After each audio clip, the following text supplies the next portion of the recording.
কোরআনুল কারীম তেলাওয়াত করলে কি দিতে হয় জানেন তো? কি দিতে হয়?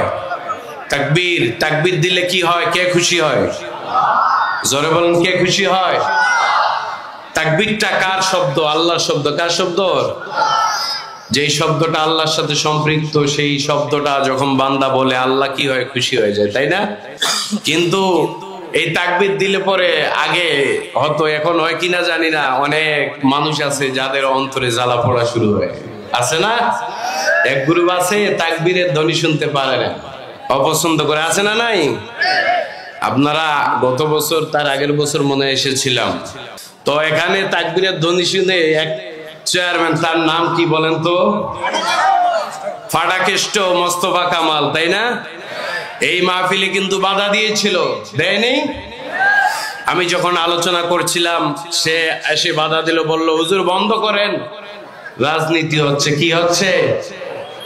আজকে এই জমিন থেকে বলতে চাই, যারা স্বৈরাচার ছিল তোমরা আজকে কোথায়? তোমাদেরকে আজ খুঁজে পাওয়া যায় না কেন? আসো, খেলা হবে এখন। এই ফাটাকিষ্ট অনেক অত্যাচার করেছে, শুধু ফাটাকিষ্ট নয়, ওই রকম হাজার হাজার লক্ষ লক্ষ ফাটাকিষ্ট বাংলার জমিনে ছিল, আজকে খুঁজে পাওয়া যাচ্ছে? তোমরাও চলে যাও, তোমাদের আপা যেখানে গেছে, ঠিক কি না? কারণ আপা যেখানে আছে, আপা তো ভালোই আছে, তোমাদের এই বিপদের আইখা আপা যে চলে গেছে, তাহলে আপা তো দুঃসময়ের বন্ধু তোমাদের হলো না, ঠিক কি না? আপা শুধু ক্ষমতায় ছিল, মজা নিয়েছে, আর যখন ক্ষমতা থেকে চলে গেল তখন সব নেতা কর্মীকে ফেলে, বিপদের মুখে ফেলে ভারতে চলে গেছে।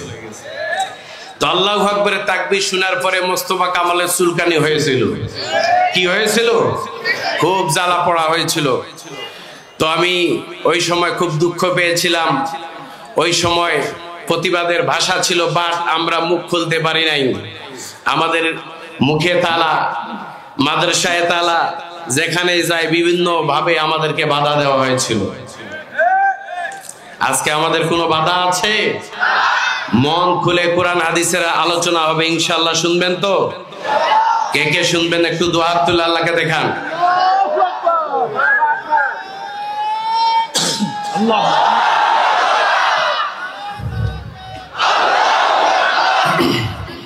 প্রিয় ভাইরা আমার, কুরআনুল কারীমের আয়াতটা আমার সাথে পড়বেন ইনশাআল্লাহ, পারবেন তো? বিসমিল্লাহির রহমানির রহিম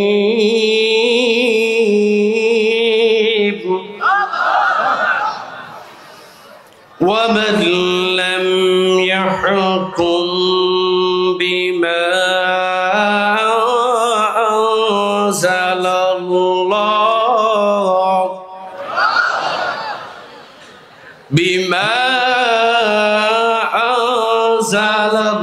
আনজালাল্লাহু ফাউলাইকা হুমুল কাফিরুন।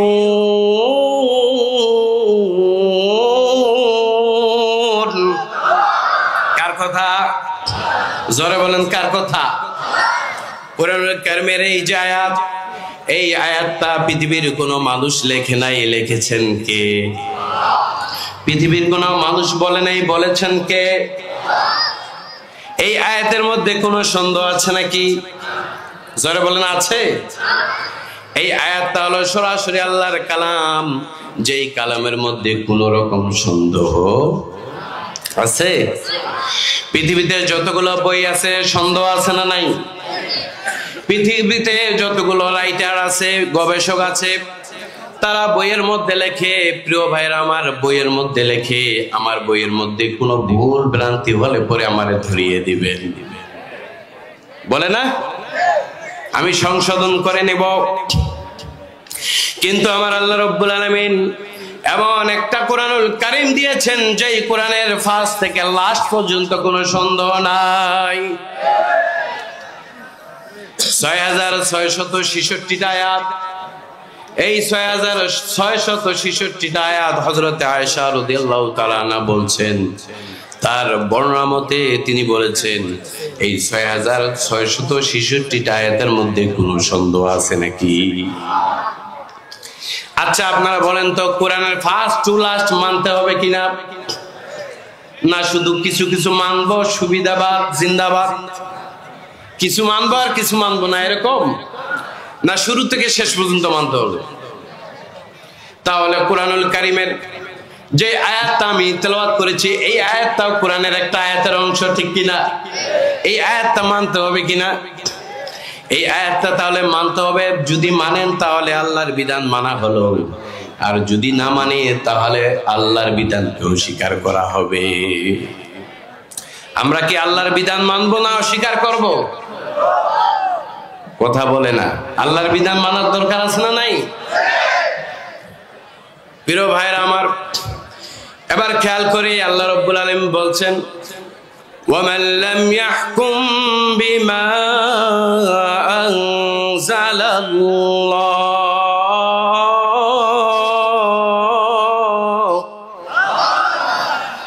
আল্লাহ বলছে, আর যারা আমার নাজিলকৃত আয়াতকে মানে না, যারা আল্লাহর নাজিলকৃত আয়াতকে মানে না, এরা হলো কাফের। এরা কি? আরেক আয়াতের মধ্যে আল্লাহ বললেন, ফাউলাইকা হুমুল ফাসিকুন।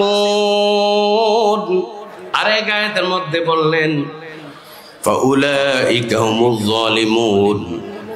পরপর তিনটা আয়াতে আল্লাহ বলছেন কাফের, জালেম আর ফাসিকের কথা বলেছেন। আল্লাহ বুঝাচ্ছেন যারা আমার এই কোরআনকে মানবে না, এরা ফাসিক, এরা কাফের, এরা জালেম। কথা বলেন ঠিক কিনা? এটা কি হুজুরের কথা? এটা কি কোনো গবেষকের কথা? না সরাসরি আল্লাহর কথা।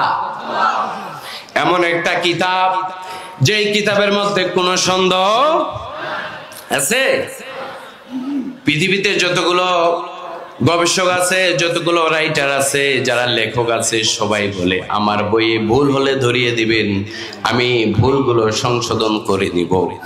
কিন্তু আল্লাহ রাব্বুল আলামিন সূরাতুল বাকারার মধ্যে বললেন, আলিফ লাম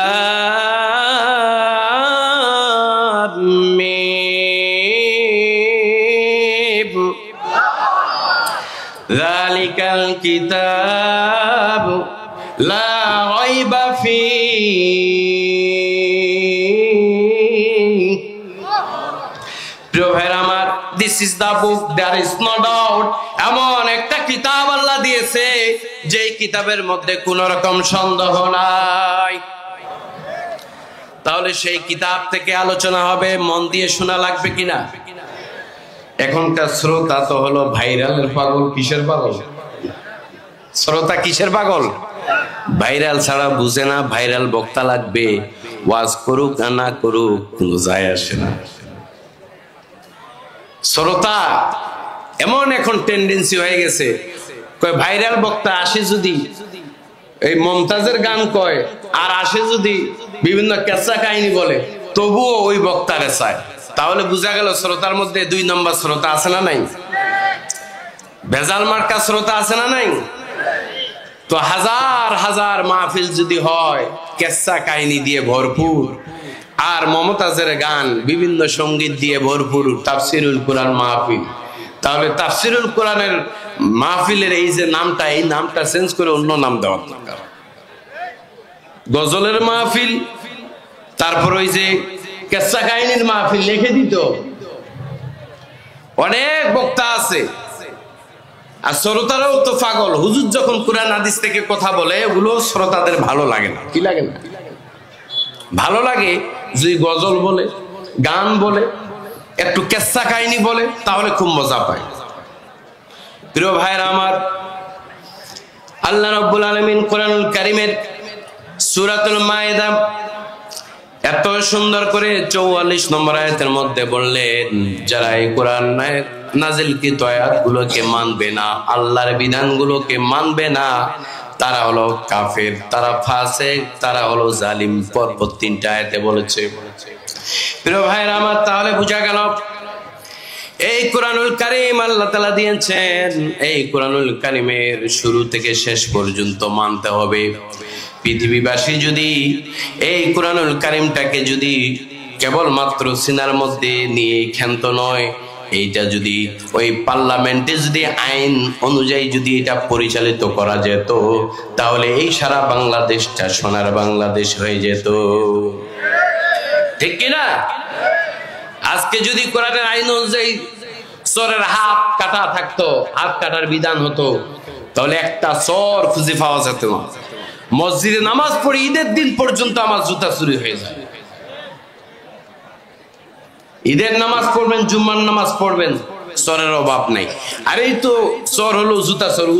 কিছুদিন আগে ঈদগাহ বস্তিতে নামাজ পড়লাম, নামাজের পরে দেখছি একজনের 2-4 জন মিলে পুরা একদম কিলাচ্ছে। আর কি হয়েছে সবাই বলছে জুতা নিয়ে গেছে।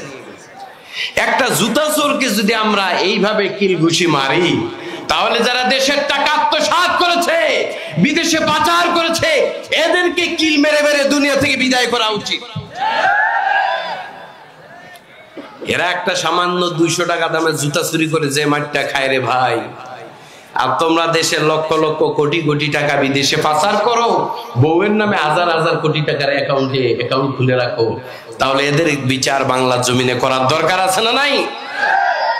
প্রিয় ভাইরা আমার, মনে রাখতে হবে, যারা এই রকম জুলুম, নির্যাতন, স্বৈরাচারী আচরণ করে জনগণের মুখে তালা দিয়ে, জনগণের উপর স্টিম রুলার চালিয়ে যারা এই দেশটাকে একটা বন্দি কারাগারে পরিণত করেছিল, আজকে 2024-এর যা ছাত্র আন্দোলন, বৈষম্য বিরোধী আন্দোলনের মাধ্যমে যেই স্বাধীনতা আমরা পেয়েছি, যেই নিয়ামত পেয়েছি, এই নিয়ামত কিন্তু আমাদেরকে ধরে রাখতে হবে। কারণ এখনো কিন্তু আমাদের লড়াই শেষ হয় নাই। এখনো ওই স্বৈরাচার গোষ্ঠী এখনো কিন্তু ষড়যন্ত্র করতেছে যে এই বিপ্লবটাকে যাতে প্রতিহিংসায় করে, যেভাবে করে ষড়যন্ত্র করে আবার পুনরায় যেন তারা আসতে পারে, সেই ষড়যন্ত্র তারা চালিয়ে যাচ্ছে। কিন্তু বাংলার জনগণ 16 বছর নির্যাতন সহ্য করেছে। মাক্কি জীবনে যেমন বিশ্বনবী নির্যাতিত হয়েছে, নিপীড়িত হয়েছে, মাজলুম ছিল, মক্কা থেকে মদিনায় গিয়ে তিনি দিনের বিজয় করেছেন এবং ইসলামী স্টেট কায়েম করেছেন। আমরা 16 বছর নির্যাতনের শিকার হয়েছি, জুলুমের শিকার হয়েছি। 16 বছর পরে যেই মাঠ পেয়েছি, এখন আমরা এই স্বাধীন দেশে স্বাধীনভাবে ইসলামের বিজয় দেখতে চাই। কে কে দেখতে চান? দুহাত তুলে আল্লাহকে দেখান।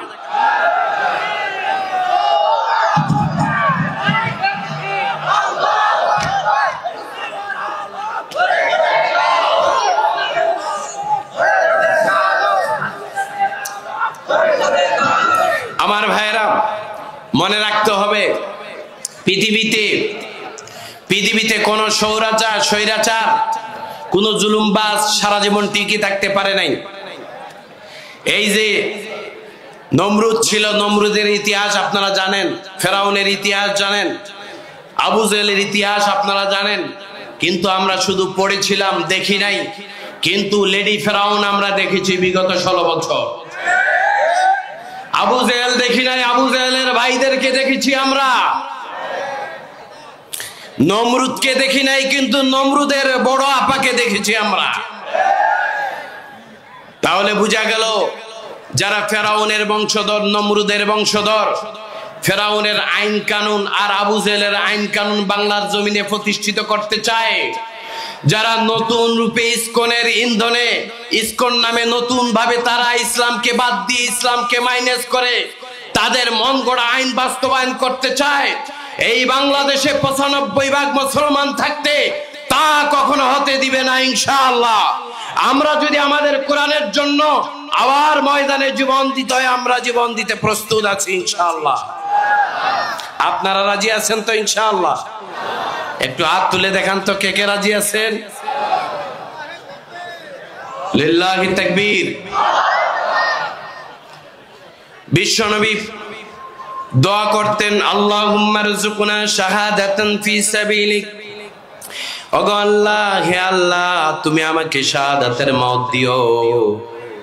এই শাহাদাতের মওত যে পান করেছে, দুনিয়াটা তার কাছে তুচ্ছ, ঠিক কি না? বাস্তব প্রমাণ। আবু সাইদ মুগ্ধ, কথা বলেন ঠিক কিনা? এই যে সাইফুল ইসলাম ভাই অ্যাডভোকেট সাইফুল ইসলাম আলিফ, তাকে হত্যা করা হলো, সে শহীদ হয়ে গেছে। শহীদরা কিন্তু মরে না। শহীদরা কি মরে? শহীদের মর্যাদা এত বেশি, আল্লাহ তাআলা নিজেই বলেছেন, ওয়ালা তাকুলু লিমান ইয়ুকতালু ফি সাবিলিল্লাহি আমওয়াত বাল আহইয়াউ ওয়ালাকিন লা তাশউরুন। আল্লাহু আকবার। কার কথা? আল্লাহ বলছে, যারা আল্লাহর রাস্তায় জীবন দেয়, আল্লাহর রাস্তায় শহীদ হয়, এদেরকে তোমরা মৃত বলো না। কি বলো না? মৃত বলো না। আল্লাহ তাআলা কবরের মধ্যে জান্নাতের রিজিক তাদের জন্য ব্যবস্থা করে দেন। সুবহানাল্লাহ। শহীদের মর্যাদা আপনারা চান কিনা? যারা শহীদ হবে এদের জন্য আল্লাহ হাবিব বলেছেন, যারা শহীদ হবে দুনিয়া থেকে শহীদ হওয়ার সঙ্গে সঙ্গে মাত্র জান্নাত যাওয়ার ডিসটেন্সটা হবে, পার্থক্য মাত্র এতটুকু হবে, মাঝখানে একটা মাত্র পুল থাকবে, এই পুলটা পার হলেই সে জান্নাতে চলে যাবে। সুবহানাল্লাহ। আমাকে শহীদ করে সেই মিছিলে শামিল করে নিও। শহীদের মিছিলে যেতে চান? শহীদের মিছিলে নাম লেখাতে পারবেন আপনারা? আগামীতে এই যুবকদেরকে লাগবে। বাংলার জমিনকে, বাংলার এই মাটিকে যদি সংশোধন করতে হয়, বাংলাদেশে কোরআনের আইন প্রতিষ্ঠা করতে হয়, এই যুবকের আরো রক্তের প্রয়োজন আছে। সেই রক্ত দেওয়ার জন্য কিছু যুবক আমি দেখতে চাই। একটু দাঁড়িয়ে যায়, আল্লাহকে দেখান আপনারা রক্ত দেওয়ার জন্য প্রস্তুত। দাঁড়িয়ে যান। কে কে কে দিতে রাজি আছেন? সাউন্ড বাড়ান না, কেন সাউন্ড দিতে বলো।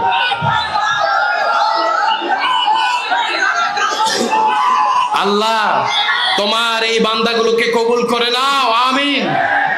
হে আল্লাহ, তুমি দেখো আগামীতে আরো সংকটময় সময় আসতেছে। ভারত আমাদের বিরুদ্ধে ষড়যন্ত্র করতেছে, কাশ্মীরের মতো, মায়ানমারের মতো, আর ফিলিস্তিনের মুসলমানদেরকে যেভাবে তারা হত্যা করতেছে, আমাদেরকে সেভাবে মারার ষড়যন্ত্র চলতেছে। আমরা মুসলমান, আমরা মৃত্যুকে ভয় পাই না, আমরা ফাঁসির মঞ্চে যেতে রাজি আছি, তবু আল্লাহর কোরআন থেকে, ইসলাম থেকে পিছপা হতে রাজি নাই। বসেন ভাইরা আমার। আপনারা যারা ডাইনে আছেন দয়া করে একটু পিছনে পিছনে জায়গা আছে ভাই, আপনারা একটু বসেন প্লিজ ভাই, অনুরোধটা একটু রাখেন ভাইজান। এই যে দাঁড়িয়ে থাকবেন না, সুন্দর একটা প্যান্ডেলের ব্যবস্থা করেছে ভাই, বসেন আমার ভাইরা। এবার চলুন আলোচনার দিকে। দেখেন আল্লাহ রাব্বুল আলামিন কোরআনুল কারীমের মধ্যে বললেন, কি বললেন? যারা আল্লাহর বিধানকে এই জমিনের মধ্যে প্রতিষ্ঠা করতে চাইবে না, তারা ফাসিক হবে, তারা জালেম হবে, তারা হলো কাফের। বিগত 16 বছরে কিছু মানুষ ছিল যারা আল্লাহর কোরআনের মাহফিল হলে পরে বাধা দিত। দিছে কিনা? মাহফিলের জন্য নাকি পারমিশন দরকার হয়, একবার বলে ডিসির কাছে যান, একবার কয় এসপির কাছে যান, এভাবে বারবার যারা মাহফিল করতো এদেরকে বারবার ঘুরাইতো। অনেক দিন ঘুরানোর পরে তারা মাহফিলটা বন্ধ করে দিত। তারা মনে করত যে যদি মাহফিল হয় তাহলে তো কেউ এই স্বৈরাচারকে মানবে না, আস্তে আস্তে সবাই সঠিক দিনের কথাগুলো বুঝবে, দিন বুঝলে পরে আমাদের খাওয়া বাংলাদেশে হবে না, এই জন্য কিন্তু তারা মাহফিল গুলোকে বন্ধ করে দিত। কথা বলে ঠিক কিনা? কারণ ইসলাম যদি পার্লামেন্টে যায়, কোরআন যদি পার্লামেন্টে যায়, তাহলে তো মদ হারাম হয়ে যাবে, আর ওই সমস্ত নেতারা মদ খাইতে পারবে না, আর নারী নিয়ে মস্তি করতে পারবে না, ক্লাবে গিয়ে ডান্স করতে পারবে না। এই ভয়ে এই মজা তারা হারাইতে চায়নি, যার কারণে 47 সাল পর্যন্ত থাকার জন্য প্ল্যান করেছিল। কথা বলেন ঠিক কিনা? আল্লাহর মায়ের কোন পর্যন্ত? ভারত পর্যন্ত, দুনিয়ার বাইরে। যা হোক, আল্লাহ তাআলার শক্তি দেখেন, 47 লাগবে না। আল্লাহ বলছে, ও হাসিনা, ও স্বৈরাচারের দল, শুনে রাখো, 47 তোমাদের পরিকল্পনা। আমি আল্লাহ বলছি আমার পরিকল্পনা 2024 সালেই তোমাদেরকে বিদায় করা হবে। ওমাকারু ওমাকারাল্লাহ ওয়াল্লাহু খায়রুল মাকিরিন। বলছে তোমরা এই ইসলাম যারা মানে, ইসলামের কথা যারা বলে, আলেমদের বিরুদ্ধে, কোরআনের বিরুদ্ধে ষড়যন্ত্র করো, আর আমি আল্লাহ যেই কৌশল গ্রহণ করব সেই কৌশলের কাছে তোমাদের ষড়যন্ত্র 1 সেকেন্ড টিকবে না। কথা বলেন ঠিক কিনা? এরকম ষড়যন্ত্র বিগত সালে হয়েছে কিনা? হয়েছে আমার ভাইয়েরা। কারণ বিশ্বনবী বললেন পৃথিবীতে কখনো কোনো জাতি সফল কাম হবে না। এই হাদিসটা মনোযোগ দিয়ে শুনবেন। অনেকে কিন্তু এই হাদিসগুলো মানে না, শুনে ঠিক কিন্তু মানে না। বিশ্বনবীর হাদিস, বুখারী শরীফের হাদিস। হাদিসটা আজকে মুখস্থ করে যাবেন, অথবা যদি আরবিটা নাও পারেন অর্থটা মুখস্থ করে যাবেন। হাদিসটা কোনো বানোয়াট বা জাল হাদিস না। বিশ্বনবী বলেছেন লা ইউফলিহা কওমুন ওয়াল্লাহু আমারহুম ইমরাতান। ওই জাতি, যেই জাতি কোন নারীকে ক্ষমতায় বসায়, ওই জাতি, ওই দেশ, ওই রাষ্ট্র কখনো সফল কাম হবে না। রাসূল সাল্লাল্লাহু আলাইহি ওয়াসাল্লাম বলেছেন। কে বলেছেন? কিন্তু বুঝি না বাংলাদেশের মুসলমান 95% সবে বুঝে, কোরআন বুঝে, হাদিস বুঝে, তারপরও কেন যেন মেয়েদেরকে ক্ষমতায় বসাইতে চায়। বুঝি না মাথার মধ্যে কি ঘেলু আছে আমাদের। আমরা পুরুষ হয়ে যেই নারী আমাদের নিয়ন্ত্রণে থাকবে, যেই নারী আমাদের কথা মতো চলবে, আর রিজালু কাওয়ামুনা আলান নিসা, এই আয়াতের ব্যাখ্যা কি বুঝায়? এই আয়াতের সোজা বাংলা অর্থ হচ্ছে মহিলা মানে পুরুষরা হচ্ছে মহিলাদের ড্রাইভার, কি চালক, তাই না? এখানে ওলামায়ে কেরাম আছেন, এখানে অনেক মুরব্বিয়ানে কেরাম আছেন, কোরআন হাদিস বুঝার মতো অসংখ্য মানুষ আমার সামনে আছেন। আর রিজালু কাওয়ামুনা আলান নিসা, যেখানে পুরুষরা নেতৃত্ব দিব নারীদের, আর সেই জায়গায় পুরুষদের নেতৃত্ব দিচ্ছে নারীরা। বিগত দিনে এই কাজ হয়েছে কিনা প্রিয় ভাইরা আমার? তাহলে বোঝা গেল আল্লাহর কোরআনের এই আয়াতের উল্টা আমরা চলতেছি। কি চলতেছি? উল্টা চলতেছি না? তাহলে কি আমরা কি এই আয়াত অনুযায়ী এবার কি পুরাপুরি 100% পালন করতে পারবো তো? ইনশাআল্লাহ পারবো। এই আয়াতের 100% পালন করা তখন হবে যখন কোন আলেমকে, যখন কোন ইসলামী মাইন্ডের কোন ব্যক্তিকে, যা ইসলাম চায়, কোরআন চায়, এমন কোন পুরুষকে যখন পার্লামেন্টের মন্ত্রী হিসাবে আমরা দেখবো, আমরা ভোট দিব, সিল মারবো, তখন এই আয়াতের উপর আমল হবে। কথা বলেন ঠিক কিনা? মিয়া আমল করেন, শুধু ওই পড়েন আর একটু করে ওই ফাজাইলা আমলের মতো মসজিদের মধ্যে একটু নসিহত দিলেন, হয়ে গেল আমল? এই আয়াতের আমল তো হবে পার্লামেন্টে। এই আয়াতের আমল তো আপনি শুধু বাড়িতে করলে হবে না। তাহলে বিশ্বনবী বললেন লা ইউফলিহা কওমুন ওয়াল্লাহু আমারহুম ইমরাতান। ওই জাতি ততক্ষণ পর্যন্ত সফল কাম হবে না যতক্ষণ পর্যন্ত তারা নারীকে বাদ দিয়ে পুরুষকে না ক্ষমতায় বসাবে। আগামীতে আমাদের অনেক ভাই আছে ক্ষমতায় বসতে চায়, কিন্তু ক্ষমতায় বসার আগে আল্লাহ তাআলার বিধানের মধ্যে যে আয়াত অনুযায়ী আল্লাহ তাআলা বলেছেন যে ক্ষমতা পেলে আপনি কেমন ভাবে আপনি দেশ চালাবেন, ওই পাওয়ার, ওই জ্ঞান আপনার ভিতরে থাকতে হবে, তারপরে পার্লামেন্টে যাইতে হবে। কথা বলেন ঠিক কিনা? না এরকম যে ক্ষমতা পাওয়ার জন্য খুব হুড়াপাড়া, খুব তাড়াহুড়া, এক স্বৈরাচার গেল আর অন্য কোন স্বৈরাচারকে আমরা ক্ষমতায় দেখতে চাই না। যারা স্বৈরাচারী করেছে, জুলুম করেছে, আমরা তো এখানে দেখতে পাচ্ছি অলরেডি অনেক জায়গায় জুলুম শুরু হয়ে গেছে। আওয়ামী লীগ নাই, আরো অনেক গ্রুপ বের হয়েছে যারা আবার জুলুম শুরু করতেছে।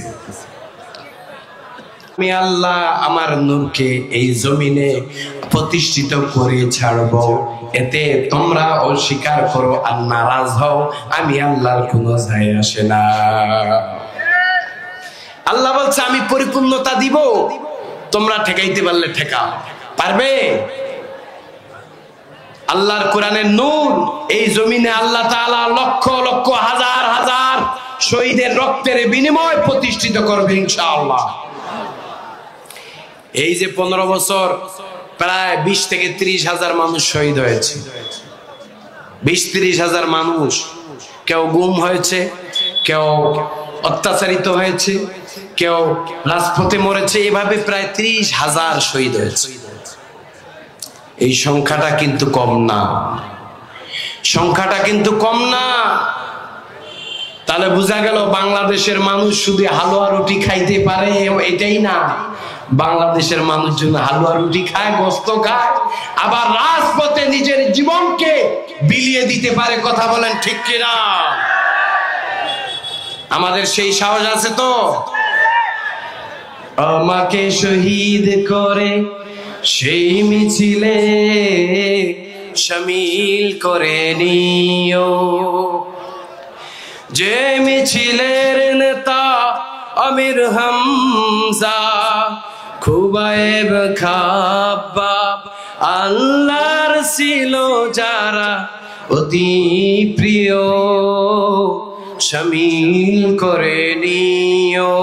খুবাইব খাব্বাব রাদিয়াল্লাহু তাআলা, দেখেন তাদের জীবনীগুলো, ইসলামের জন্য জীবন দিয়েছে, কিন্তু কখনো বাতিলের কাছে মাথা নত করে নাই। প্রিয় ভাইরা আমার, এখন ইমানদার ছিল হযরতে মুসা আলাইহিস সালাতু ওয়াস সালাম। লক্ষ্য করে দেখুন আল্লাহর নবী হযরতে মুসা আলাইহিস সালাতু ওয়াস সালাম কেমন ইমানদার ছিল। তার ছোট্টবেলার গল্পটা যদি আপনারা শুনেন, ইতিহাস যদি শুনেন, সূরাতুল কসসের মধ্যে আপনারা পাবেন আল্লাহ তাআলা কুরআনুল কারীমের মধ্যে হযরতে মুসা আলাইহিস সালাতু ওয়াস সালামের এই যে ঘটনা সুন্দরভাবে বর্ণনা করেছেন। হযরতে ইউসুফ আলাইহিস সালাতু ওয়াস সালামের ঘটনা বর্ণনা করেছেন, হযরতে ইব্রাহিম আলাইহিস সালাতু ওয়াস সালামের ঘটনা বর্ণনা করেছেন, কিন্তু হযরতে মুসা আলাইহিস সালাতু ওয়াস সালামের কথা বেশি বেশি কোরআনে এসেছে। কারণ বিশ্ব নবী চাইতেও হযরতে মুসা আলাইহিস সালাতু ওয়াস সালাম আল্লাহর সাথে বেশি কথা বলেছেন, ঠিক কি না? আল্লাহর নবী হযরতে মুসা আলাইহিস সালাতু ওয়াস সালাম পৃথিবীতে আসবে, আসার সময় বাধা দিয়েছে, ঠিক কি না? হযরতে মুসা আলাইহিস সালাতু ওয়াস সালাম যখন পৃথিবীতে আসবে, ওই সময় যেই বিরোধী দলের লোক ছিল তার নাম কি? তার নাম কি? ফেরাউনের নাম নিতে ঘৃণা হয় নাকি? অবশ্যই ঘৃণা হয়, কিন্তু নামটা একটু জোরে বলুন তো, কি নাম? ফেরাউন। ফেরাউনকে তার গবেষকরা, তার বুদ্ধিজীবীরা বলতেছে, ও ফেরাউন, আমরা দেখতে পাচ্ছি অচিরেই এমন একজন আসতেছে যে তোমার রাজত্ব কেড়ে নেবে। ফেরাউন কই, কি? আমরা এতদিন রাজত্ব করলাম, আমরা প্রভু, আর আমাদের রাজত্ব কেড়ে নিবে? এটা আবার কে? বললো শেখ ছেলে নামে, বলতেছে ছেলে। কি হবে? ছেলে। ফেরাউন তখন আইন জারি করলো, যত ছেলে হবে এই রাষ্ট্রের মধ্যে সবগুলো জবাই করো। কি করো? ইযাবিহুনা আবনাআকুম ওয়া ইস্তাহয়ুনা নিসাআকুম। কি বলছেন আল্লাহ কোরআনুল কারীমের মধ্যে বলছেন, ফেরাউন তখন যারা ছেলে ছিল এদেরকে হত্যা করা শুরু করলো, আর যারা মেয়ে ছিল, কন্যা সন্তান জন্ম নিত, এদেরকে ছেড়ে দিল। কারণ ওই যে গবেষক, ওই যে বুদ্ধিজীবী বলেছে ছেলে যদি আসে তাহলে আপনার রাজত্ব কিন্তু চলে যাবে। আর আল্লাহ বলছে, এই ফেরাউন, তুই কিভাবে ঠেকাবি? কয়জন এই রকম সন্তানকে হত্যা করবি? কয়জন মানুষকে দুনিয়া থেকে তুই পৃথিবী থেকে বিদায় করবি? তারপরেও যত সন্তান বিদায় হোক না কেন, যত মানুষকে তুমি হত্যা করো না কেন, তারপরেও তোমার ওই রাজত্ব রাজপ্রাসাদের মধ্যেই আমি আল্লাহ সুন্দর কৌশলে আমার সেই সৈনিককে পাঠিয়ে দিব, ঠিক কিনা? সেই সৈনিকের নাম কি? হযরতে মুসা আলাইহিস সালাম। সুকৌশল। সবাই খুঁজতেছে কার বাড়িতে ছেলে সন্তান। একটু কান্নার আওয়াজ পেলেই ফেরাউনের দল বল গিয়ে সেখান থেকে জোর জবরদস্তি করে মায়ের কোল থেকে, বাবার কোল থেকে নিয়ে হত্যা করত। কিন্তু আল্লাহ তাআলা হযরত মুসা আলাইহিস সালাতু ওয়াস সালামকে পৃথিবীতে পাঠাবেন, তো তিনার যে মা ছিল গর্ভধারিণী মা, তিনার মায়ের পেটটা আল্লাহ তাআলা এত বড় এই জন্য করেন নাই যাতে মানুষ দেখে বুঝতে পারে যে উনার পেটে কোনো বাচ্চা নেই। আবার তিনি যে প্রসব করেছেন কোনো যন্ত্রণা ছিল না, কোনো কান্নাকাটি ছিল না, কোনো আওয়াজ হয়নি। তাহলে বুঝেন আল্লাহ তাআলা সুকৌশলে। আর হযরত মুসা আলাইহিস সালাতু ওয়াস সালাম যখন আসলেন ভূমিষ্ঠ হওয়ার পরে কোনো কান্নাকাটি নাই, আওয়াজ নাই, তিনার মাকে আল্লাহ তাআলা বললেন সুন্দর করে তাকে নিরাপদে কোথায় দেওয়ার জন্য? সমুদ্রের মধ্যে, সাগরের মধ্যে একটা বাক্সের মধ্যে প্যাকেট করে সুন্দরভাবে সমুদ্রের মধ্যে দেওয়া হলো। সব নেতা কর্মীরা, ফেরাউনের দলবল সবাই খুঁজে কোন বাড়িতে ছেলে সন্তান আছে তাকে হত্যা করব, কাউকে জীবিত রাখা হবে না। কিন্তু হযরত মুসা আলাইহিস সালাতু ওয়াস সালামের মা সুন্দরভাবে বাক্সের মধ্যে প্যাকেট করে ওই বাক্সটা সুন্দরভাবে ছেড়ে দিলেন সমুদ্রের মধ্যে। কত কষ্ট পেয়েছেন তারপরও দিয়েছেন, কারণ আল্লাহ কৌশল সুন্দরভাবে শিখিয়ে দিলেন। দেখেন হযরত মুসা আলাইহিস সালাতু ওয়াস সালাম পৃথিবীতে আসলো, ওই সময় তার মা জানতো এই হলো আমার মুসা, তারপর নামটা কিন্তু গোপন করেছিল, কাউকে বলে নাই। কারণ ওই সময় নাম বললে পরে হত্যা হওয়ার সম্ভাবনা ছিল, মেরে ফেলার সম্ভাবনা ছিল, এই জন্য নামটা সুন্দর করে গোপন করে রেখেছিল। ঠিক হযরত মুসা আলাইহিস সালাতু ওয়াস সালাম সমুদ্রের মধ্যে ভাসতেছে ফেরাউন আর তার স্ত্রী হযরত আসিয়া তারা কিন্তু সমুদ্রের এক কিনারার মধ্যে, আমরা যেমন কক্সবাজারের সমুদ্রের সৈকতে আমরা ঘুরতে যাই, গিয়ে সেই কিনারায় একটু বিনোদন করি, আমরা সেই পড়ন্ত বিকেলের সেই সুন্দর যে আলো আসে বিকেল বেলা আমরা থাকি, সেই সুন্দর আবহাওয়াগুলো আমরা উপলব্ধি করি, একটু আরাম আয়েশ করি, একটু আমরা সুন্দরভাবে সেই দৃশ্যগুলো দেখি। ফেরাউন তার বিবি হযরত আসিয়া তিনারাও কিন্তু সেই রকম ভাবে বসেছিল তাদের লেগের মধ্যে। দূর থেকে তার বাহিনী দেখতেছে একটা, হঠাৎ করে একটা বাক্সের মধ্যে কি কেউ জানে না। অনেকে মনে করেছে বাক্স হঠাৎ করে কিভাবে আসলো, ওখান থেকে ইন্টেলিজেন্ট গবেষণা যারা করে, যারা দায়িত্বে আছে তাদেরকে পাঠানো হলো, বাক্সটা ধরার পরে দেখে ওই বাক্সের মধ্যে বম টম আছে নাকি। আবার ফেরাউনের রাজত্ব যেহেতু হারানোর সম্ভাবনা আছে, মনের মধ্যে ভয় আছে না নাই? ফেরাউনের যখন কাঁপাকাঁপি শুরু হলো যে আমার রাজত্ব কখন চলে যায়, তাই সে একটা বাক্স দেখে মনে করতেছে বাক্সের মধ্যে কিছু থাকতে পারে। যেহেতু ওই সময় ওই রকম বম টম ছিল না, তবুও মনে করেছে কিছু একটা হবে, যেটা ভয় ছিল। কি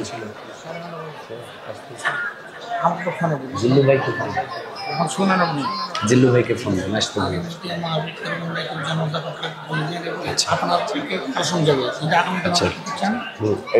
চা দেন। আমার ভাইরা এখানে একটা মজার গল্প আছে, জিল্লুকে ফোন দেন। মজার গল্পটা হলো ফেরাউন তার দলবল সবাই কিন্তু ওই যে বাক্সটা খুলতে সাহস পাচ্ছে না। আগে অনেক রকম মানুষকে দিয়ে একটু গবেষণা করায়, দেখো তো ভালো করে কি বাক্সের মধ্যে আবার তালাবদ্ধ। তারা সুন্দর করে বাক্সটা যখন খোলার পরে দেখে এখানে তো বম টম কিছু না, সুন্দর একটা ফুটফুটে চেহারা, এমন চেহারা ওই সময় ওই রাজত্বের মধ্যে এমন কোন সন্তান ছিল না ওই রকম সুন্দর। কারণ ওই বাক্সের মধ্যে যিনি ছিলেন তিনি হচ্ছেন হযরতে মুসা আলাইহিস সালাতু ওয়াস সালাম। কারণ আল্লাহর নবী হযরতে মুসার চেহারা তো সবার চাইতে ভালো, সবার চাইতে সুন্দর হবে। কথা বলেন ঠিক কিনা? কোন নবীর চেহারা তো সুন্দর হতে পারে না। এবার তার গবেষণা যারা করেছে যে এই যে বাক্সের মধ্যে যে আছে, অনেকের অন্তরে সন্দেহ হইল যে এই ছেলেটাই মনে হয় ফেরাউন রাজত্ব কেড়ে দিবে। এবার ফেরাউনকে বলতেছে এই ছেলেটাই আপনার রাজত্ব কেড়ে দিবে। কিন্তু ফেরাউন কি বলতেছে যে তাহলে তো তাকে আর করা যাবে না। কিন্তু আল্লাহ তাআলার দেখেন কি সুন্দর একটা দয়া মায়া, কি সিস্টেমে আল্লাহ তাআলা হেফাজত করলেন। দেখেন স্ত্রীদেরও পাওয়ার আছে। আম্মাজান হযরতে আসিয়া তিনার অন্তরের মধ্যে আল্লাহ রাব্বুল আলামিন এত সুন্দর রহম দিয়ে দিলেন। দেখতেছেন এত সুন্দর ফুটফুটে একটা সুন্দর ছেলে, আমার যেহেতু কোনো সন্তান নেই, আমার যেহেতু কোনো ছেলে মেয়ে নাই, তাহলে আমার যেহেতু কেউ নাই, তাহলে এই যে সুন্দর ছেলেটা দেখলাম, ছেলেটার চেহারা দেখার সঙ্গে সঙ্গে হযরত আসিয়ার অন্তরে দাগ কেটেছে, হযরত আসিয়ার অন্তরে লেগে গেছে, এমন মহাব্বত জেগে গেছে, আল্লাহ তাআলা এমন মিল দিয়েছে। আসিয়া বলে, ফেরাউন আর টের চোখে এই সন্তানের দিকে তাকাবি না, তাকাইলে তোর একদিন আমার একদিন, কথা বলেন ঠিক কিনা? ফেরাউন কয় আমার দলবল আছে, আসিয়া কয় তোমার যদি সৈন্য এখানে থাকে 1000, ওখান থেকে আমার কিছু সৈন্য আমার পক্ষে আছে, ওরা কিন্তু তোমার রাজত্ব আগে কেড়ে নেবে, বেশি বাড়াবাড়ি করবি না, তোর রাজত্ব চলে যাবে, এই সন্তানকে হত্যা করতে পারবে না। এবার স্ত্রীর কথা না শুনলে তো লাভ নাই, আছে? যত বড় হুজুর হন, আল্লাহর ওলি হন, বেশি স্ত্রীর সাথে বাড়াবাড়ি করলে ভাত পাওয়া যাবে কি? সালাম ভাই, আপনারা কয়দিন না খাই রাখে, স্ত্রীর সাথে যদি একটু গালাগালি হয়, দেখবেন যে ভাত রান্না বান্না না করে সুন্দর একটা কম্বল মুড়ি দিয়ে থাকবে। যদি বলেন ভাত, বলে কোনে খাবি খাও যা, আর যদি ভাত রান্না করা থাকে বলবে উঠাই খাও, ভাত দিবে না, আছে না নাই? প্রিয় ভাইরা আমার, ওই রকম পাওয়ার কিন্তু আসিয়ারও ছিল। আসিয়া বলছে, ফেরাউন অনেক সন্তান হত্যা করেছো, কিন্তু এই ফুটফুটে সুন্দর সন্তানের দিকে তাকাবি না, তাকাইলে পরে তোর একদিন আমার একদিন। ফেরাউন কিন্তু অক্ষম হয়ে গেল, আর ওই সন্তানকে ফেরাউন কি করতে পারলো না, হত্যা করতে পারলো না। এবার সন্তানটা দিনকে দিন বড় হয়, আস্তে আস্তে মাত্র 6 মাস 1 বছর হয়ে যায়। হঠাৎ করে ফেরাউন একদিন দেখতেছে এতদিন থাকলো এই সন্তানকে আমি কোলে নেই না, দেখি তো এত সুন্দর সন্তান, একটু কোলে নেই। ছোট্ট বাচ্চা দেখলে কিন্তু একটু মজা লাগে একটু কোলে নিতে। ফেরাউন যখন হযরতে মুসাকে কোলে নিল, ছোট্ট বাচ্চা কাউকে এখন পর্যন্ত থাপ্পড় দেয় নাই।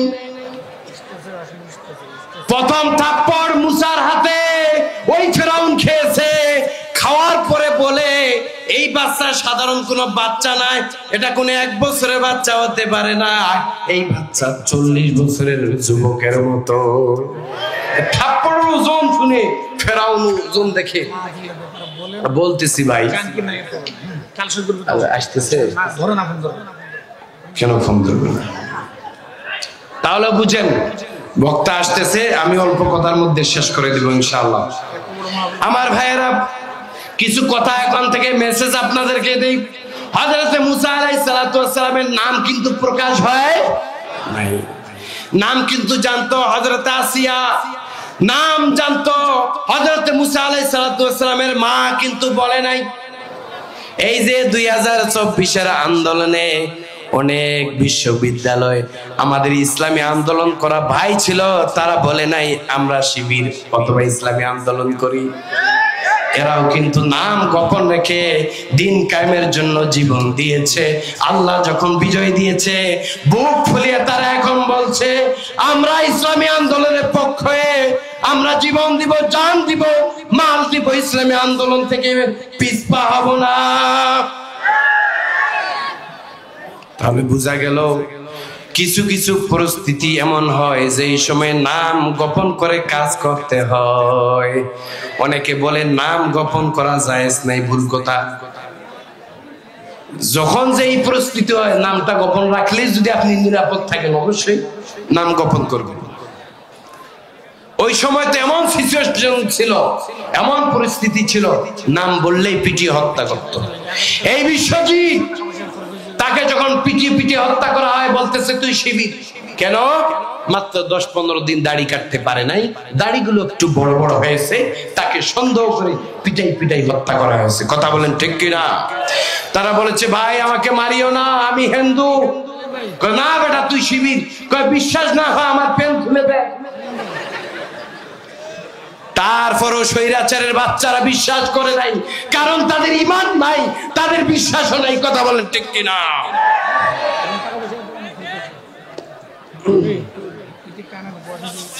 ভাই ভাই আপনারা একটু যাবেন, দয়া করে যাবেন, দয়া করে একটু বসুন, সামনে বসুন প্লিজ প্লিজ। ভাই ভলান্টিয়ার ভাই যারা আছেন দয়া করে এত সুন্দর প্যান্ডেল একটু সামনে বসুন। ভাই আমাদের বক্তা আসতেছে, বক্তা আসতেছে, আপনারা সামনে বসুন। আমার ভাইরা তাহলে বুঝেন, এই সময় মুসা আলাইহিস সালাতু ওয়াস সালাম ওই সময় যেমনি ভাবে আস্তে আস্তে পর্যায়ক্রমে ফেরাউনকে ডাইরেক্ট ইসলামের দাওয়াত দিয়েছে, ঠিক তেমনি কিন্তু হযরত মুসা আলাইহিস সালাতু ওয়াস সালাম এক সময় ফেরাউনের বিরোধিতা করেছিল। ফেরাউনকে প্রকাশ্যে বলেছে, তুমি যে রব দাবি করো তোমার রব আমরা মানি না, আমাদের রব হচ্ছেন আল্লাহ। আমাদের রব কে? জোরে বলেন কে? আমাদের রব কে? আল্লাহ ছাড়া আমরা কাউকে মানি? আল্লাহ ছাড়া কারো বিধান মানি? ইনিল হুকমু ইল্লা লিল্লাহ। যদি বিধান চলে আল্লাহর বিধান চলবে, কোন মানব রচিত বিধান আমরা মানি না, মানি না, মানি না। প্রিয় ভাইরা আমার, আলা লাহুল খালকু আমর, আলা লাহুল খালকু ওয়াল আমরু। আল্লাহ বলছে তোমারে সৃষ্টি করেছে আমি আল্লাহ। কার কথা? আল্লাহর কথা। যে আল্লাহ আপনাকে সৃষ্টি করলেন সেই আল্লাহর বিধান মানতে হবে। আল্লাহ নিজেই বলছে, বেটা তোমারে সৃষ্টি করলাম আমি, আর আমাকে বাদ দিও অন্য কারো আইন তুমি চালাবে হবে না। কার কথা? আল্লাহর কথা। সুতরাং আল্লাহর আইন বাদ দিয়ে, আল্লাহর হুকুম বাদ দিয়ে অন্য কোন আইন চলবে না। কারণ আল্লাহ রাব্বুল আলামিন বলছেন, وَمَن يَبْتَغِي غَيْرَ الْإِسْلَامِ دِينًا فَلَن يُقْبَلَ مِنْهُ وَهُوَ فِي الْآخِرَةِ مِنَ الْخَاسِرِينَ। আল্লাহু আকবার। সূরাতুল আলে ইমরান 85 নম্বর আয়াত। আল্লাহ বলছে, আল্লাহর দিন বাদে, ইসলাম বাদ দিয়ে অন্য ধর্মকে যারা গ্রহণ করেছে, ওই ধর্মকে, ওই ধর্মাবলম্বী যারা আছে আল্লাহর কাছে এদের কোনো মূল্য নাই। মাছির দাম থাকতে পারে আল্লাহর কাছে, কিন্তু ওই মাছির চাইতে তারা নিকৃষ্ট। আল্লাহর কাছে ওই ধর্মের কোনো দাম, ওই মানুষগুলোর দাম নাই আল্লাহর কাছে। কারণ যারা ইসলাম থেকে বিচ্যুত হয়েছে ওদের দাম আল্লাহর কাছে নাই, ওদের দাম আল্লাহর কাছে নাই। যারা ইসলাম থেকে বিচ্যুত হয়েছে তারা যদি বেশি বাড়াবাড়ি করে তাদেরকে আমরা প্রতিহত করবো ইনশাআল্লাহ। আমার ভাইয়েরা, হক কথা বলা সবচাইতে বড় জিহাদ। যে আলেমরা হক কথা বলে না, বরং যেই সমস্ত আলেমরা হক কথা বলে তাদের গীবত করে, কথা বলেন ঠিক কিনা? এরকম চামচা মার্কা আলেম আছে না নাই? সুবিধাবাদ জিন্দাবাদ, এইরকম আলেম যারা বিগত দিনে ছিল, যারা হুইপ শো, আওয়ামী লীগ সহ স্বৈরাচারের গোলাম হয়েছিল, ওই সমস্ত আলেমরা যদি তওবা করে ফিরে আসলো না হয় এদের বিচার আওতায় আনতে হবে। কথা বলুন ঠিক কিনা? আলেম হয়ে মুনাফিকি করবা, যদি মূর্খ হয়ে মুনাফিকি করতো তাও মানতাম যে তো মূর্খ, বুঝে না। কিন্তু যার ভিতরে কোরআনের ইলম আছে সে কিভাবে আল্লাহর গোলামি বাদ দিয়ে সে কিভাবে মানুষের গোলামি করতে পারে, ওই চামচাদের বিচার করবে। যেমন ফরিদউদ্দিন মাসুদের বিচার হবে। সে বলেছিল আল্লামা সাঈদীর ফাঁসি দাবি করেছিল সে। এই ফরিদউদ্দিন মাসুদকে ফাঁসি দিতে হবে। এই ফরিদউদ্দিন মাসুদ গ্যাং সহ তার যারা পেতাত্তা ভাই আত্মীয় স্বজন আছে তার পক্ষে যারা কথা বলে, স্বৈরাচারের পক্ষে যারা কথা বলে, এদেরকেও বিচারের আওতায় আনতে হবে। কথা বলেন ঠিক কিনা? এই 2024-এর আন্দোলন যদি আমরা সঠিকভাবে স্বৈরাচারের বিচার না করতে পারি তাহলে এই আন্দোলন করা আমাদের জন্য বৃথা হবে, এই শহীদের রক্ত বৃথা হবে। অনেকেই উপদেষ্টা হওয়ার পরে স্বৈরাচারের একটু করে দালালি করতেছে। আমরা সাবধান করে দিতে চাই, যারা উপদেষ্টা আছো স্বৈরাচারের দালালি করবা না। তোমাদেরকে উপদেষ্টা পদে বসিয়েছি ওই স্বৈরাচারের বিচার করার জন্য, তাদের দালালি করার জন্য নয়। ভারতের দালালি করার জন্য তোমাদেরকে বসানো হয়নি। কথা বলেন ঠিক কিনা? আর বেশি বাড়াবাড়ি করলে ওই উপদেষ্টা পদ থেকে তোমাদেরকেও বিচ্যুত করা হবে। কথা বলেন ঠিক কিনা? আমার ভাইরা আমার, এই গৌডাঙ্গার মধ্যে এই যে বিশাল তাফসিরুল কোরআন মাহফিল হয়, এই মাহফিল প্রত্যেক বছর হোক। আপনারা চান তো ইনশাআল্লাহ? চান কিনা? কে কে চান একটু দোয়া তুলে আল্লাহকে দেখান। যারা হাত তুলে নেয় এরা চায় না, মনে করে সংসারগুলো টিকতেছে না। কথা বলেন ঠিক কিনা? এই যে সংসারে আমাদের জ্বালা যন্ত্রণা, এটা কিন্তু মা বোনদের দ্বারা শুরু হয়েছে। একজন মন্ত্রী একবার সংসদে বলতে গিয়ে, যদিও স্বৈরাচারের মন্ত্রী কিন্তু সত্য কথা বলেছিল, মাননীয় স্পিকার আমরা কেউ কিন্তু ভালো নাই, কেন সবাই সংসদে পাম্পট্টি মারি ঠিক, কিন্তু বাড়িতে কেউ শান্তিতে নাই। কারণ আমাদের বাড়িতে যে মন্ত্রী আছে এরা কিন্তু আমাদেরকে শান্তিতে ঘুমাইতে দেয় না। কেন? কারণ আমরা যে 2 নাম্বারি করি, আমার বউ এগুলো পছন্দ করে না, আমাদেরকে বাড়িতে ভাত দেয় না ঠিক মতো। অনেক মা বোন আছে তারা কিন্তু ভালো, আপনি যদি 2 নাম্বারি করেন, আপনি যদি সুদ ঘুষ নেন, আপনার স্ত্রী কি বলবে? অনেক মা বোন আছে এত নেককার, বলবে তোমার সুদের টাকার প্রয়োজন নাই, লাথি মারি তোমার ঘুষের টাকা, আমি ডাল ভাত খেয়ে থাকবো, তুমি সুদের টাকা খাবো না। কথা বলেন ঠিক কিনা? ওই সমস্ত মা বোনদেরকে আমরা দেখতে চাই আগামীতে, ওই সমস্ত মা বোন যারা আসিয়ার মতো, হযরতে খাদিজার মতো, হযরতে ফাতেমা রাদিয়াল্লাহু তাআলা আনহার মতো যারা ভূমিকা রাখবে, ওই সমস্ত মা বোনদেরকে দেখতে চায়। কিন্তু দুঃখের বিষয়, বর্তমানে কিছু লেডি ফেরাউনের গোষ্ঠী আছে, এরা ভালো কিছু পছন্দ করে না।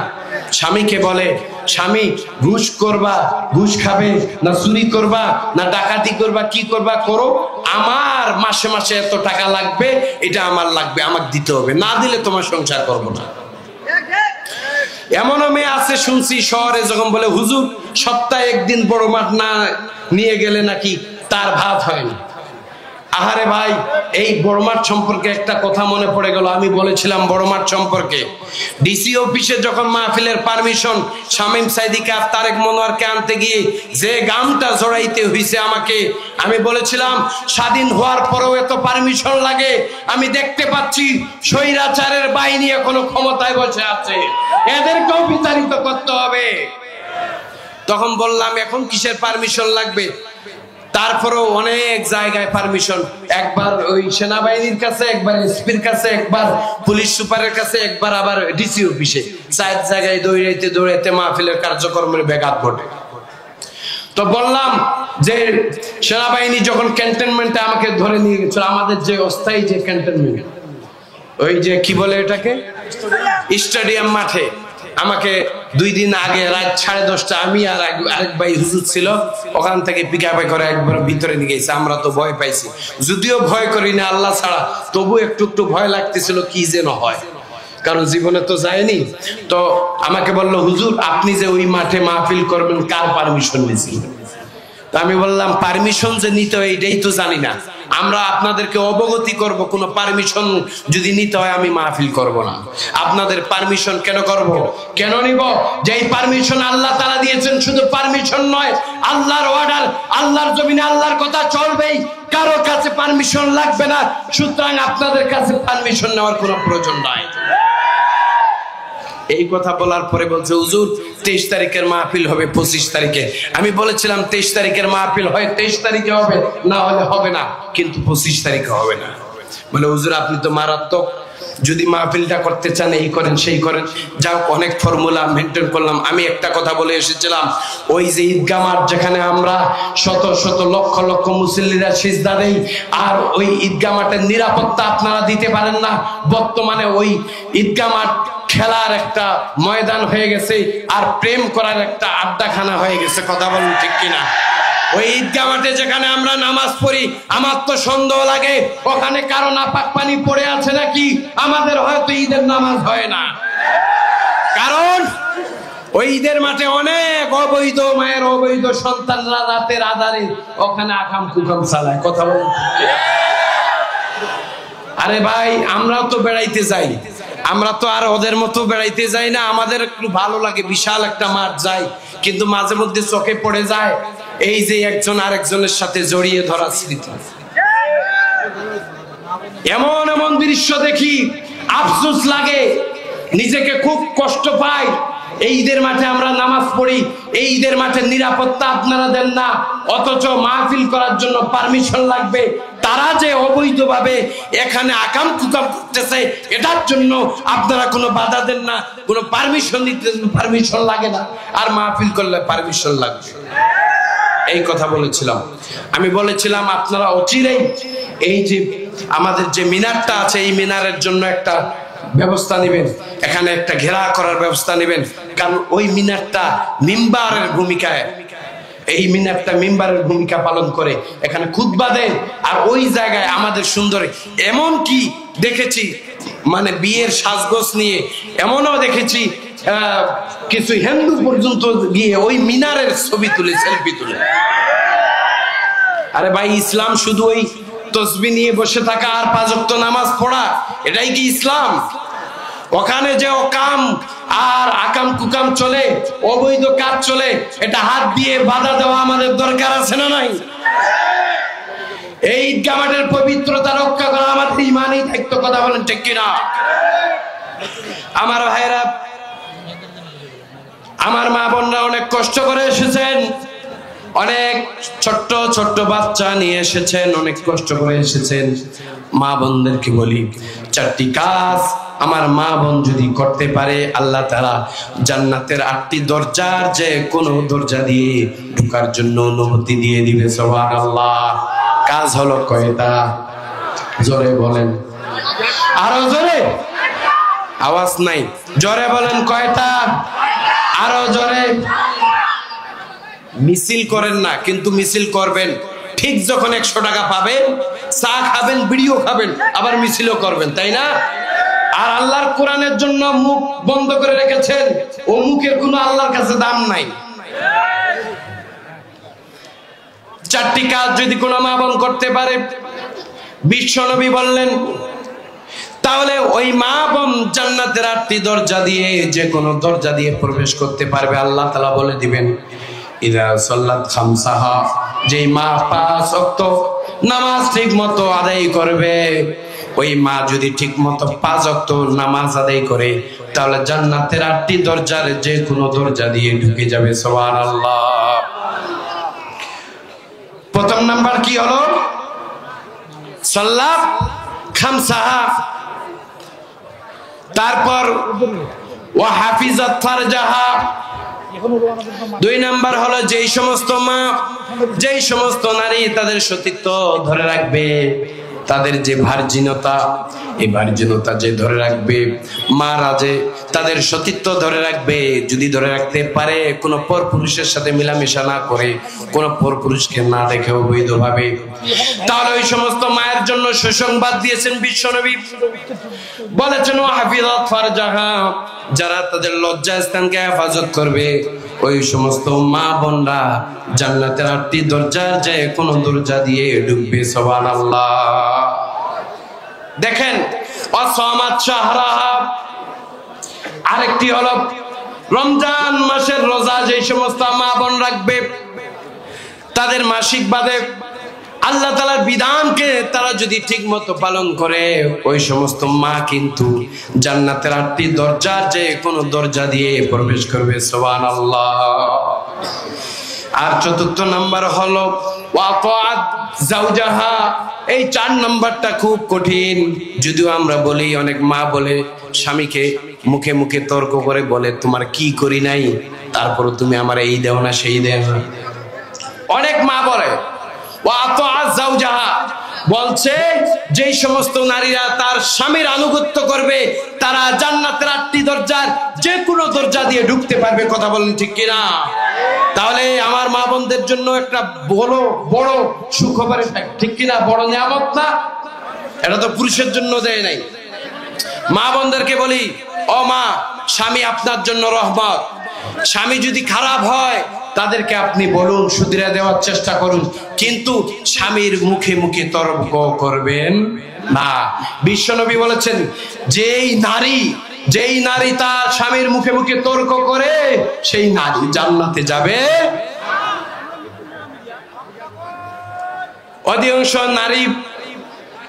অধিকাংশ নারী জাহান্নামে যাবে।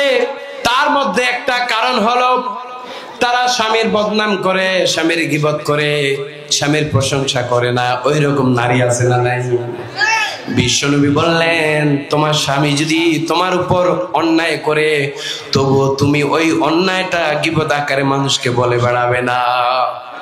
বিশ্বনবীর স্ত্রী যারা ছিলেন, কখনো বিশ্বনবী সম্পর্কে, বিশ্বনবীকে নিয়ে বাজে কোনো কথা বলেন নাই। বিশ্বনবী চরিত্রের দিক থেকে উত্তম ছিলেন, বাজে কথা বলার মতো মানুষ তিনি ছিলেন না। কারণ বিশ্বনবীর চরিত্র ছিল কোরআনের চরিত্র। কথা বলেন ঠিক কিনা? হযরত আয়েশাকে জিজ্ঞাসা করা হলো, ও আয়েশা, বিশ্বনবীর চরিত্র কেমন ছিল? হযরত আয়েশা বললেন, তোমরা কি কোরআন পড়ো নাই? সাহাবায়ে কেরামরা বলল, অবশ্যই কোরআন পড়েছি। হযরত আয়েশা রাদিয়াল্লাহু তাআলা আনহা বললেন, তোমরা যে কোরআন পড়েছো, এই কোরআনটাই হলো ফার্স্ট টু লাস্ট বিশ্ব নবীর চরিত্র। কথা বলেন ঠিক কিনা? তাহলে বিশ্ব নবীর চরিত্র যারা মানবে, এরা কোরআনের শুরু থেকে শেষ পর্যন্ত মানবে।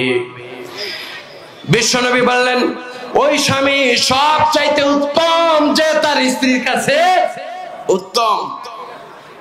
এখন আপনি আমি বুকে হাত দিয়ে বলি তো, বুকে হাত দেন, হাত দেন বুকে, বুকে হাত দিয়ে বলেন, এই যুবকরা তোমরা দিছো কোন আগে, বুকে হাত দিয়ে বলেন কোন কোন ভাই যারা বিয়ে করেছেন তারা তার স্ত্রীর কাছে ভালো, বুকে হাত দিয়ে বলেন। অনেকে হাত দেয় নাই, কারণ স্ত্রী জানে আপনি কয় নাম্বার, জানে না কোন বাটপারের বাটপার, কত যে ধোঁকা স্ত্রীকে দিছেন। বাংলাদেশের মুসলমানরা দেখি বউকে বেশি ধোঁকা দেয়। সালাম ভাই বলে কি আজি সাহেব, বউকে বেশি ধোঁকা দেয়। মিথ্যা যদি বলে বউদের কাছে সবচাইতে বেশি মিথ্যা বলে। শাড়ি যদি আনতে বলে তাহলে 10 বার ঘুরায়, বলে আজকে দোকান বন্ধ, কালকে কি টাকা নাই, ওদিনকে আরেক বাহানা, বাহানার বাহানা। কিন্তু বউকে তারা অনেক বাহানা দিয়ে মিথ্যা বলে তারা চলে। বিশ্বনবী বললেন, কারণ বিশ্বনবী তার স্ত্রীর কাছে উত্তম ছিল। ঠিক তেমনি বিশ্বনবী বললেন, ওই স্বামী সবচাইতে উত্তম যে স্বামী তার স্ত্রীর কাছে উত্তম। আমরা আমাদের স্ত্রীর কাছে উত্তম হতে পারবো তো ইনশাআল্লাহ?